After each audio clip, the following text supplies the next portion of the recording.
Hi there, it's Dawn. I want to go through my Silhouette Studio Designer Edition here today and show you a little bit about the gradient fill and how you can apply that look to your already painted designs. So I have my file, my page open, and I also pulled in just the regular ping file of the 3 hearts of the August collection. That way I had the color scheme that I was going for.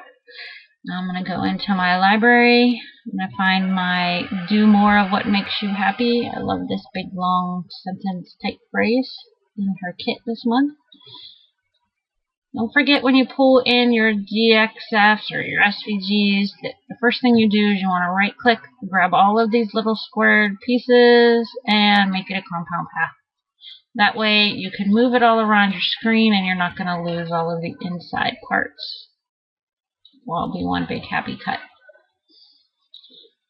In right here, you see this little kind of colored blue to white. That is your gradient fill window. So we're going to open that up, and as you can see, it's broken up into two sections. You have a basic options section, which already has some kind of predetermined gradients. If you click on it and you hit these, you kind of see how it changes your colors based on your predetermined ones. And there's also advanced options down here. And you can toggle between the advanced by just clicking on that little down arrow. I'm actually going to click on this. And we definitely don't want all of those colors to start. So we just want something very basic. A simple top to bottom gradient. And I tried to pick one that had somewhat similar of the colors that we had. However, I don't want mine to go from left to right. So you see how you're going from pink to the orange, and there's your pink to your orange. I actually want to move this. You can kind of see how it's moving all around. I want it to be the pink to the orange, and you can also go in and manually type things in there as you want. So we're doing the negative. I want pink on the top down to the orange. But I want to use these colors. Now, for some reason, you can't use your dropper tool in this section. I don't understand why. So that's why I pulled this file over.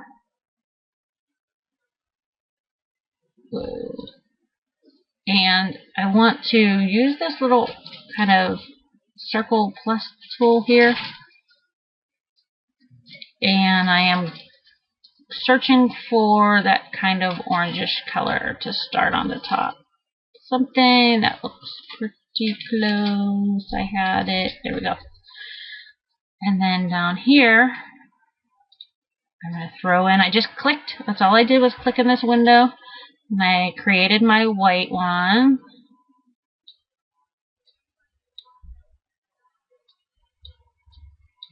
Actually, I'm going to click on, let's do this a little different here. Let's click on my first one and make it white.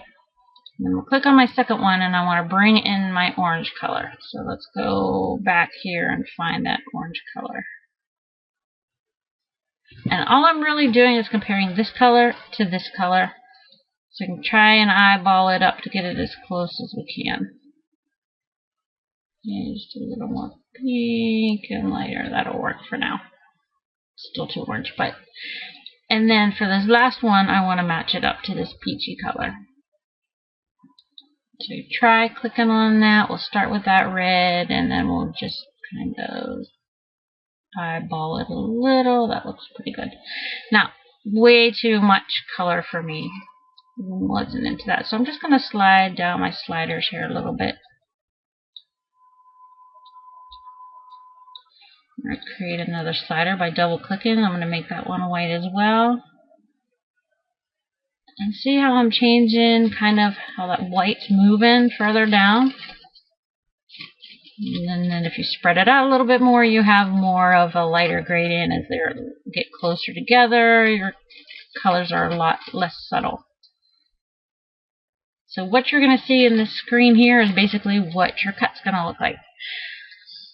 So you can do this one or two ways. You can go ahead and do a print and cut and do this, and it'll print it and cut it, and everything will be just the way you want it. Another option that I like to do is create a square the size of the cut. Go back up to your gradients. Oops, click on it. run through the whole gamut again, creating your extra little pieces and parts. Change it to it's like 90.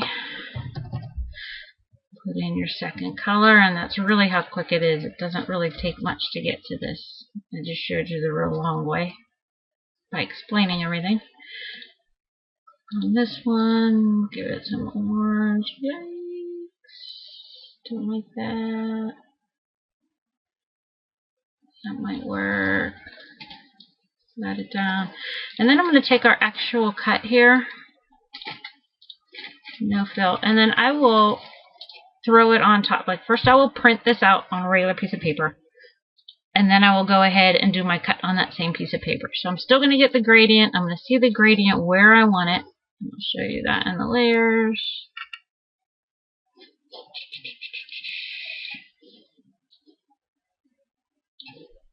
And it makes it a heck of a lot easier.